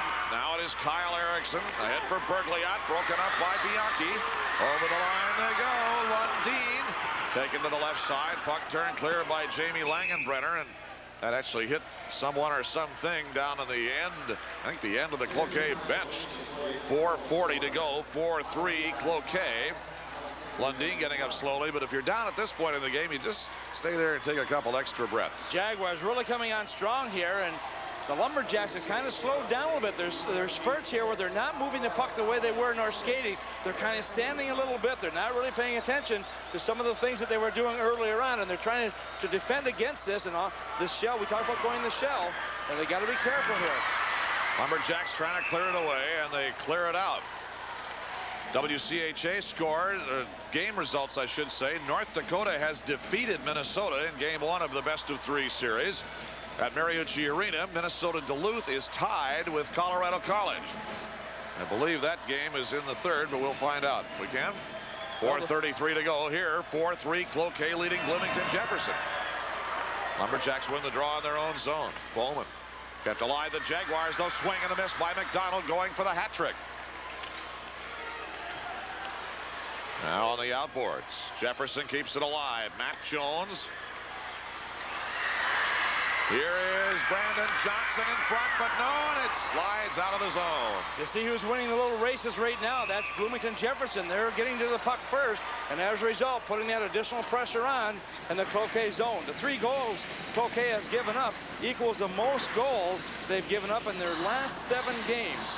Bloomington Jefferson, on the other hand, has allowed opponents to score 5 goals just twice this year, and they're 1-1 in those games, and they've given up 4 so far. They trail by 1, and that fellow right there, Tom Satterdahl, trying to get his troops excited. He's excited. You can tell he's concerned. With just 4:08 to go, he has to be concerned. 4-3 the score. Cloquet leading Bloomington Jefferson. And we'll have icing now on Cloquet. Let's go down to White Bear Lake's Brian Bonham. We haven't had much chance to talk to him yet, but Brian, boy, you've been in a lot of close and tough games. From a player's standpoint, everything on the line, a 1-goal game, it's late. What's going through your mind? Well, right now, you know, Jefferson, they may be a little anxious to get in there and get some shots, but right now they got about 4 minutes left. They gotta settle down here. It's a lot of time. They only need 1 goal, and so it's a matter of maybe breaking a couple guys through here, but just keeping the pressure on. It looks as though Cloquet might be doing a little panicking here right now. Up to the point now. Treble fires. It's wide left for Bloomington Jefferson. A big check by Dake of Cloquet, level the man. Back on the Lumberjacks. Derek Fredrickson hits the brakes, trying to slide it in. It's tapped out of the zone, and Cloquet is offside. As it was thrown back in, they'll call that intentional and put it back in the Cloquet end for the face-off, and that's a rough break with 3:46 to go, and the Lumberjacks hanging on by 1. Morozic was taking no chances there as he wanted to get the puck in. He did not want to lose it. And that fellow right there, the coach of Cloquet, Tom McFarland, also talking to his players, trying to keep them in this game and saying, guys, we got to make sure we got to continue to play well. We got to play aggressive. We have to also come back in deep to help out. You can't have the luxury of waiting out too far. You've got to help your teammates, especially your defensemen, back in your own zone. 3:45 to go. Puck in the Lumberjack zone. That kissed off the post from Bianchi, it looked like. Here on the end boards is John D. St. Hubert for Jefferson. At the point, Crowley a drive. That hit traffic. Loose on the right side. A wheeling drive by D. St. Hubert behind the net. Now on the left wing, Court Lundeen. Jefferson pressing and pressing. Trying to tie this game under 3.5 to go. Here is Mike Crowley. Waiting, shooting, tipped, sticked away by Dutch Barrett. Lafleur cruising down. The end boards, they whacked it back to Lafleur. A dangerous drive on. Everybody piling in. The Dutch Barrett had it there somewhere, and the bodies are really flying now around the Cloquet goal crease. Well, Cloquet still on, not quite on the type of play they were playing earlier on in this hockey game. They're sitting back a little bit. Bloomington Jefferson just controlling it here, but also look at the deflection by one of his own teammates, and that was Dutch Barrett able to grab onto it. And Bloomington Jefferson with 13 shots in this period. Cloquet with just 4, as Tom Greenhill gives us some information as we go along here. Quite a council of war going on in the high slot by the Jefferson players. That breaks up. And another crucial face-off. Every one of them is at this point in the Cloquet zone. 3:09 to go. 4-3. Cloquet leads Jefferson. Tim McDonald. Pulled out of the corner now by Fredrickson. Turned back down. Cloquet coming away to neutral ice. Popped in the zone by Brad Chartier. Among other things, they'll be happy to just keep it down there and knock some precious seconds off the clock. Jefferson, of course, wants nothing of that. Brandon Johnson backfires, saved by Barrett, right to the left circle of Jones. Turned back away, not out of the zone. A one-timer, Peterson, that's blocked. At neutral, Cloquet's Aaron Novak is there, but it'll skim back into the Cloquet end. Now, the clock winds down to 2.5 minutes to go. Cloquet 4, Bloomington Jefferson 3. In the Jefferson zone, they fence for it on the wing boards. Krug for Jefferson. There's a good deck level view of it. Sit down, stupid. The puck is on the left wing boards now. You pay all this money to get a ticket and you want to stand up and fool around. I don't understand it. Watch the game. Here's Hoig. Now punched away by Treble. Up the wing boards, rolling back to neutral ice. It is a possible 2-on-1. Here's Pankratz, shoots, save by Dutch Barrett. Under 2 minutes to play. Oh, man. Pankratz on Barrett. There's a tremendous running blast of a check. Thrown there by the big number 17, Scott Hoig of Jefferson. Back on the Jags. Dan Treble. Behind the net they go. David Michaud to the point. Driven in by Crowley. Glove down by Barrett. Now 90 seconds to play. Doug, too many times what's happening here, the Cloquet players are just trying to clear the zone, but they're not getting out. The defensemen are keeping it right in. Here's an opportunity right here as once again that goaltender, Dutch Barrett, able to make the save, but also there's been some heavy hits. And watch right here, you size them up, and when you get the opportunity, you do the damage. Scott Hoig hitting Jamie Langenbrenner, and he hit him with a heavy check. Another WCHA final. Boy, what a night this has been. Wisconsin has beat St. Cloud State, but it was in overtime, 6-5. Now 1:25 to go in this semifinal thriller. The Cloquet Lumberjacks lead the Bloomington Jefferson Jaguars 4-3. The puck in the Jaguar end now. It is Brian Lafleur. Swings it up to the point. Bianchi is there. The Jags play it out to neutral ice. The floater off the boards. In comes John D. St. Hubert. Nailed by Aaron Novak. It is Morozic to the line, poked, and up into the Jefferson. The Cloquet bench it goes with 1 minute, 2 seconds to go. 4-3. Cloquet leads the #1 team in the state, the Bloomington Jefferson Jaguars. Jaguars doing a good job once again of penetrating that zone of the Lumberjacks. Lumberjacks not doing a very good job of clearing that puck. And as I mentioned earlier, they're giving it away in their own zone. You can't afford to do that. You must clear the zone, carry it out, pass it out or whatever. You don't want to ice a puck and force the faceoff back in your own zone, but you do want to maintain control. Last minute of play of the third period. Jefferson pressing again. Here it is, and they score. It is Nick Checo to tie this game with 51 seconds to play. The Jaguars look like they just won the Stanley Cup. What they've done is tied it up in the final minute of play. Look at the bench over there for Jefferson. They're all going nuts. The Jefferson fans are going nuts. You know, you just had the feeling that something was going to happen here, and Bloomington Jefferson, as I said, just continue to put the pressure on. Nick Checo takes the pass right here, and look at the shot, just up over the shoulder of a guy who's played well. He was down just a little bit low there, and that may be because of this screen in front of him. We'll try and pick it up here, and you can see the players in the action in front. A good, hard wrist shot, not the big slap shot, but just a nice, quick snapshot, and that ties it up with 51 seconds to go, and that fellow right now is the hero of Bloomington Jefferson and the Jaguars, but all these players know the importance of playing as a team, and something will happen, and right now they've tied it up. We're right where we were at the beginning of this hockey game. Checo from Pankratz and McDonald at 14:09 of the third, 4-4. 35 seconds to go. Puck loose. A collision there in the zone, leveled Glenn. He's back in the net, though, for Jefferson. Here's Cloquet's Kyle Erickson. Taken on the end boards. Erickson checked off it. Big check by Berglea. That really flattened Mike Crowley, and they're going to stop the play now. Crowley's all right. He wants to finish this one. 17 seconds left. It's 4-4. Well, I'll tell you, Berglea hits as hard as anybody I've seen in this tournament. He doesn't take any backdoor to anybody. And Crowley had the head down just a little bit, and Jesse Berglea comes right in, and he just nails him. And he appears to be okay as he goes to the bench. He doesn't want to go any other place but on the bench. He wants to stay and reap the rewards of playing in a very tough, sound, physical, exciting game. Well, sir, here we go again. 17 seconds left in the third period. Bloomington Jefferson has tied the game at 4-4. Nick Checo's goal, his first of the tournament and his 16th of the season, did the deed. So many players on both these teams have played so well in tonight's contest. A dozen seconds left in regulation time. The Cloquet Lumberjacks have the puck. Morozic pulled away by D. St. Hubert. On the deck, 4 seconds, 3. Here's Cloquet's Rick Morozic at the line, but time expires before he can get a shot away, and we're going to overtime.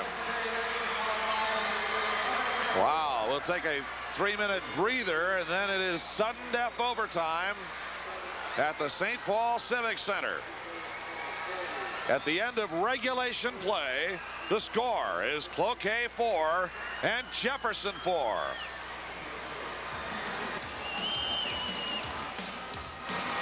Our TCF Bank scoreboard, it's a 4-4 game. We'll be right back. The warming sun break. Been a Jim dandy, and it went to overtime because with 51 seconds to go, Nick Checo became a hero for the Jaguars. Good passing play all the way around, and you could see Checo take that puck off of his skate and put it right in the position, and there's the shuffle as Nick Checo puts it away to tie it up at 4 apiece, and Bloomington Jefferson having to overcome a 2-goal deficit in this third period to tie it up, to put it into overtime. And both these teams know the importance right now of coming out and getting a good start. The Cloquet Lumberjacks are technically 0-1-1 in overtime this year. The tie was actually a game they won in tournament rules in the South St. Paul Premier Hockey Tournament. It is, as far as the high school league is concerned, a 3-3 tie, but it went to 3 rounds of the shootout, and I think we told you about it yesterday, against St. Paul Johnson Governors over the holidays. Rick Morozic got finally in the third round of the shootout, got the goal that won it. They had to have a winner because it's a tournament, right? As far as the season is concerned, that is considered a tie, even though the Lumberjacks feel they won the game. That was 3-3. They lost to Greenway Coleraine, which will be in the Tier 2 title game tomorrow, 4-3 in overtime. The Jefferson Jaguars have played 1 overtime game all year. That was a 2-2 tie against the White Bear Lake Bears. And that is it. So they are 0-0-1. Now we go to 8 minutes of sudden death overtime. It is a complicated procedure settling overtime affairs in the semis, and hopefully we won't have to get into it. Now the drive skips wide from Tim Krug. Into the circle they go for Kyle Erickson. The Lumberjacks come out. Here's Langenbrunner. They tried the feed in for Bergliot. Back comes Mike Crowley. Crowley leading the line. Crowley to the hash mark. Checked off it by David Michaud. 7:26 to go in sudden death overtime. Waiting in the wings for the championship game tomorrow night, the Moorhead Spuds. But boy, it seems like a long time till 7 p.m. Saturday in the Civic Center right now, I'm sure, for these two teams. On the right wing, it is Brian LaFleur for Jefferson. Back into the Lumberjack zone. Chance now to John D. St. Hubert in front. A little running chip by Bianchino. D. St. Hubert pulls it out of the right corner and floats one to the left side. Bianchi slams the check. The puck bounds out to neutral ice. Langenbrunner there. Treble and Novak slam in. We're going to have a penalty on Cloquet. A delayed penalty will come on Cloquet. And as Dutch Barrett hangs on, the 50+% power play of the Jefferson Jaguars will get a chance in overtime. 4-4 game.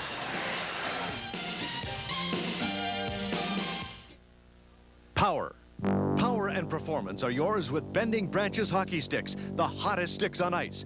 Ask your dealer for Bending Branches hockey sticks.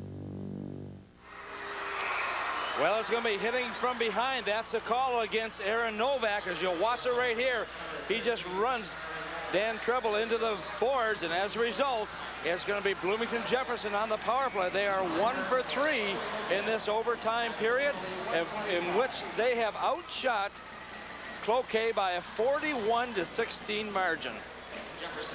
Bloomington Jefferson has called timeout, and Tom Satterdalen is making sure there are absolutely no questions, no gray areas. Keep it simple. Use your brains. The one thing about Tom, you notice he never gets into the game. Yeah, he's always very quiet. Bianchi's going to get in there too. Meanwhile, on the bench, it is Tom McFarland to talk it over with the Lumberjacks. And these teams are tired, I guarantee you. 6:35 to go in the overtime. It's warm in here tonight, as it always is. Cloquet 4, Bloomington Jefferson 4, as Aaron Novak, who scored the 4th goal of the game for Cloquet at 42 seconds of the 3rd period, is now in the penalty box for checking from behind at 1:25 of overtime. And that's a lonely place to be right now, and you're in there all by yourself. Ooh. And you're in overtime, and boy, oh boy, it's not a lot of fun. 41 shots on goal for Bloomington Jefferson, 16 for Cloquet.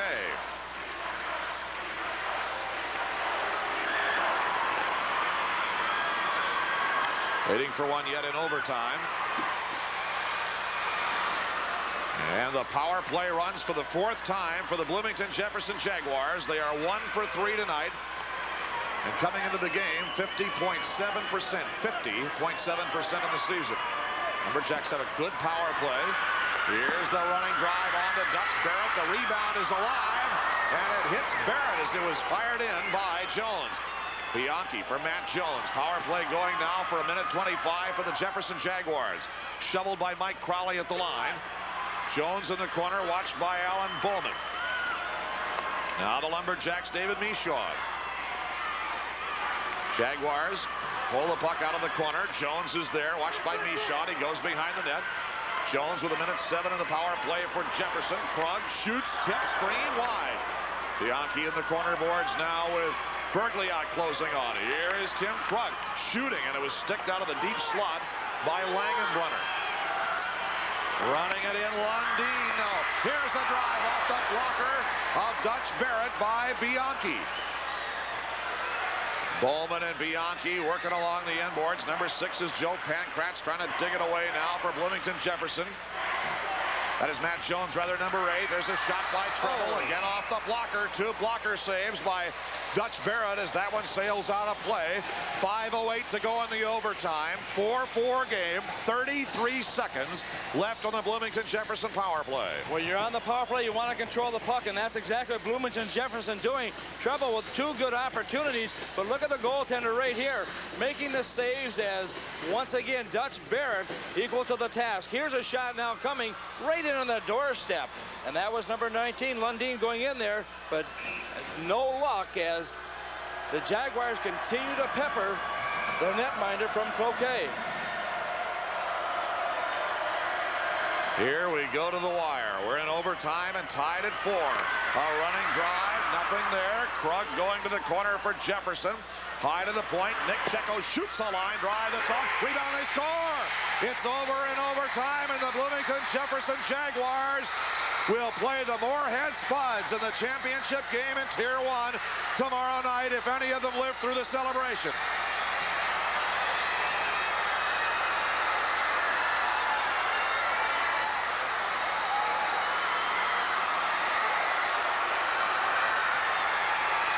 It came at 3:03 of overtime.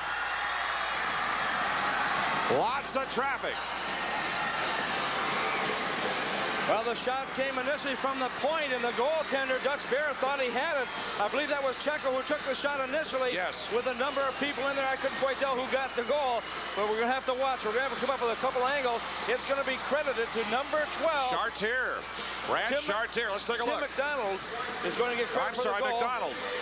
Watch it right here. You can see it falling down, and there's McDonald once again, right in on the doorstep, and what a night he has had.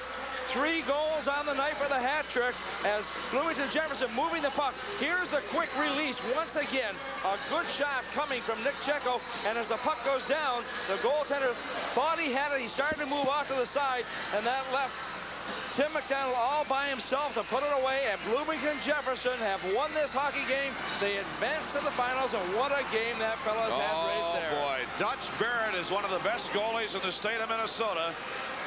And that guy played a hockey game. Dutch Barrett tonight faced 46 shots on goal, and look who's down to congratulate. That's Randy Keppel, who won the game last night as the goalie for Bloomington Jefferson. Well, the power play goal, 2 for 4. They were they all season long around the 50% mark, and that's where they were tonight, 2 for 4. And each one of those Jaguars from Bloomington Jefferson are congratulating Dutch Barrett because he played extremely well. 46 shots, including 6 in the overtime, only 6 shots taken in the overtime, all of them by the Jaguars. Tim McDonald has the hat trick on a power play goal in overtime, and the Bloomington Jefferson Jaguars climb onto our Menard scoreboard with a 5-4 win over the Cloquet Lumberjacks tomorrow night at 7. It's the Jefferson Jaguars, the Moorhead Spuds, at First Place Hardware on the line. Jaguars surmounted a 4-2 deficit and came back to win it in overtime, 5-4 over the Cloquet Lumberjacks. This was as exciting and interesting and well played a hockey game by both teams as we've seen in many a moon at any level. Tom Reed.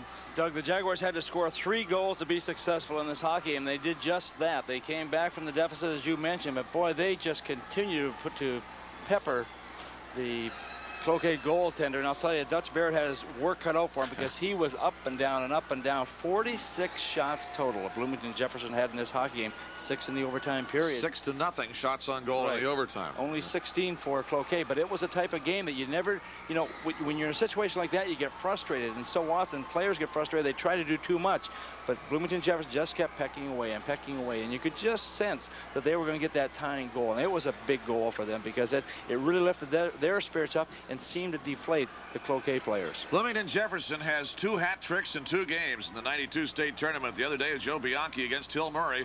The biggest hat trick goal probably of the year came in overtime tonight on the power play. This is our Brian Cool play of the game, and here it was. Well, 2 for 4 in the power play for the Jaguars tonight. Here's a key shot right here. That's Nick Checo taking the quick shot. Now look at the goaltender. He thinks he's got the puck. Look how he's turning away. Barrett thought he had it underneath him, but he didn't. And standing on the doorstep, Tim McDonald for his 4th point of the night. 3 goals and 1 assist. And as you can see, the jubilation expressed by all of the players as he goes straight to the back of the boards, and that's the best place to go. That way you can't be knocked down. That's our Bryant Cool play of the game, brought to you by Bryant and your local Bryant heating and air conditioning dealers. Whoa. Let's catch a breath here, and I know a guy who'd love to catch some of that breath too is Tom Satterdahl, the boss of the top-ranked Bloomington Jefferson Jaguars. They pulled it out. They're going to the championship game tomorrow night against the Moorhead Spuds. Let's go downstairs now to Jim Gilliland. Thanks very much, Doug. We've got Tim McDonald here, the big night, 3 goals and an assist, but none of the rest of the numbers matter besides getting the winning goal, Tim. He said to us he's hoarse, doesn't know if he can hear him. Hey, we're going to hear Jefferson fans ringing in our ears for the next 24 hours at least because you're excited. Describe that winning goal. Was it just a case of pound it in there and try to score, power play? Well, yeah, we're just, our main objective was to get shots on net here, and Tim Krug passed it out to Nick Checo. He just let a shot go, and the goalie mishandled it. The puck dropped. I was right there and just put it in. You know, we did. Coach Satterdahl took a timeout when you got the power play, and you guys were over there for quite a while getting specific instruction. What was the strategy?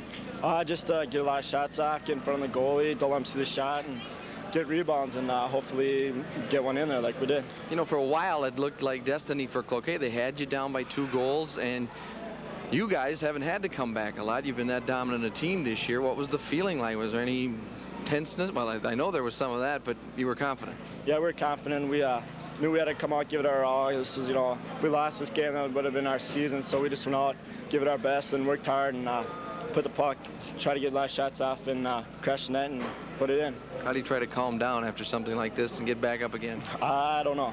It's going to be hard. That's one of the secrets of being 16 or 17 years old. Resiliency is wonderful. Tim McDonald, congratulations. We'll see you in the championship game tomorrow. Thank you. Okay. We'll let the big guy go, and we'll send it back upstairs to Doug and Tom. All right, Jim, a hat trick.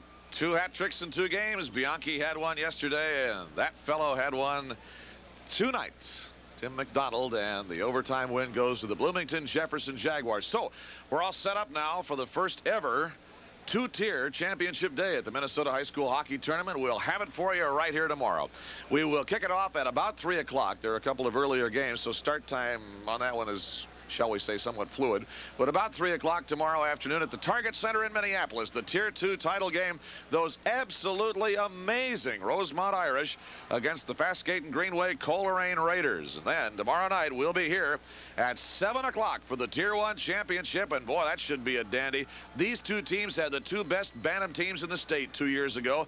Now they're facing each other in the state tournament. Coincidence? I think not. The Moorhead Spuds and the Bloomington Jefferson Jaguars tomorrow night at 7 o'clock. So join us here. Thanks to you for being with us. And for Tom Reed, this is Doug McLeod saying good night from the St. Paul Civic Center.